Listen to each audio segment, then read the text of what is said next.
ইনসাফ যদি না করি তাহলে জালেম হয়ে যাব আর জুলুমকারী হয়ে যাব। আর জুলুমকারীর ব্যাপারে আল্লাহ নবী বলছেন, আল্লাহ নবী সাল্লাল্লাহু আলাইহি ওয়াসাল্লাম, আয-যুলমু যুলমাতুন ইয়াউমাল কিয়ামাহ। যারা জুলুম করে, অন্যায় করে, যারা জুলুমকারী, হাসরের ময়দানে আল্লাহ তাআলা তাদের চোখে কালো চশমা পরায় দেবে।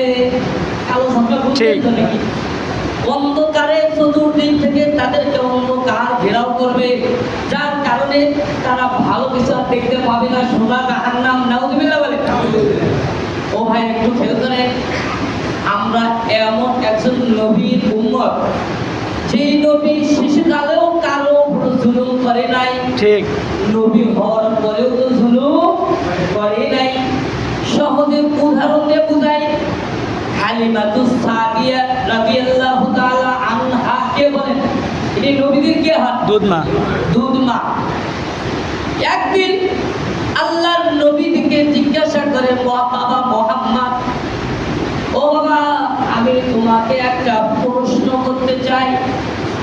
আল্লাহর নবী ডাক দিয়ে বলে, মাগো বলেন বলেন, কি প্রশ্ন করতে চান? হালিমাতুস সাদিয়া বলেন, বাবা তুমি যখন ছোট বাচ্চা, দুধের বাচ্চা ছিলে, তোমাকে আমি নিয়ে আসলাম, আমার স্তনে কোনো দুধ ছিল না, তোমার বরকতে আল্লাহ তাআলা আমার উভয় স্তনে পরিপূর্ণ দুধ দান করেছিল। সুবহানাল্লাহ বলেন। তো আমি তোমাকে সব সময় ডান স্তন পান করাইছি। কোনটা বলেন? ডান স্তন পান করাইছি। অনেক সময় আমি চেষ্টা করেছি তোমাকে বাম স্তনটাও পান করাতে, কিন্তু তুমি পান করো নাই। কোনোদিন পারি নাই তোমাকে আমি বাম স্তন পান করাবো, আমি অনেক চেষ্টা করে দেখেছি, পারি নাই।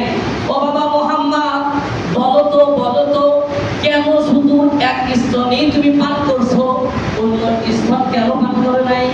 আল্লাহর নবী ডাক দিয়ে বলে, মাগো ও মা, আমি শুধু একটা এই জন্যই পান করছি, আমি জানতাম আমার আর একটা দুধ ভাই আছে, সেও দুধ পান করে।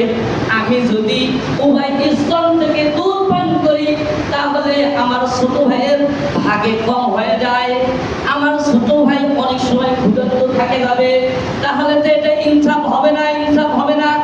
আমি কেমনে আমার ভাইয়ের উপর আমি জুলুম করব?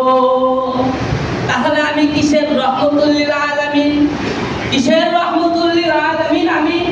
আল্লাহ তাআলা তো আমাকে জগৎবাসীর জন্য রহমত হিসেবে প্রেরণ করেছে। সুবহানাল্লাহ বলেন। দুধের বাচ্চা নিজের ভাইয়ের ওপর জুলুম করে নাই, শুধু দুধ পান করে বাদ দিব। আমরা সেই নবীর উপর, কোন নবীর বলেন?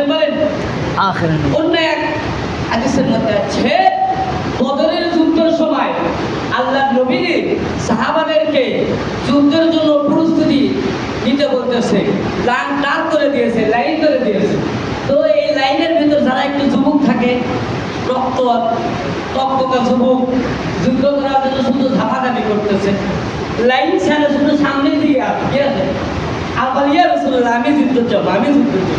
আল্লাহর নবী তাকে একটু মজার ছলে লাঠি দিয়ে তার পেটে ঘুটে দিয়ে বলছে, লাইনে দাঁড়াও। কই পেটে একটু ঘুটে মেরে বলতেছে, লাইনে দাঁড়াও। এখন সাহাবী বড় চালাক, সাহাবীকে, ইয়া রাসূলুল্লাহ, আমার লাগছে, আমি কষ্ট পাচ্ছি। কি পাইছে? আপনি আমাকে লাঠি দিয়ে ঘুটে দিছেন, আমি কষ্ট পাচ্ছি। যখন বলতেছে কষ্ট পাচ্ছি, আল্লাহর নবী ঘাবড়ায় গেছে, আমি তো তাকে কষ্ট দিলাম, এরকম তো জুলুম করলাম আমি। কি করেন? আল্লাহর নবীর সঙ্গে সঙ্গে নিজের লাঠিটা তার হাতে দিয়ে বলে, আমার সাহাবা, আমি তোমাকে কষ্ট দিয়েছি, এই লাঠি দিয়ে ঘুটে দিই, এই লাঠিটা এখন তোমার হাতে আমি দিলাম, আর তুমি খালি গায়ে ছিলে, আমার জামাটা আমি উঠাইলাম, আমার পেটে তুমি ওই জায়গাতেই ঘুটে দাও, আমি যে জায়গাতে ঘুটে দিয়েছি, আমি যেমনি ভাবে জোরে দিয়েছি ওইভাবে তুমিও আমাকে জোরে দাও। তারপরেও যেন কিয়ামতের দিনে আল্লাহর সামনে যেন এই কথা বলিও না যে নবীজি আমি কষ্ট পাইছি, আপনি আমার উপর জুলুম করছেন।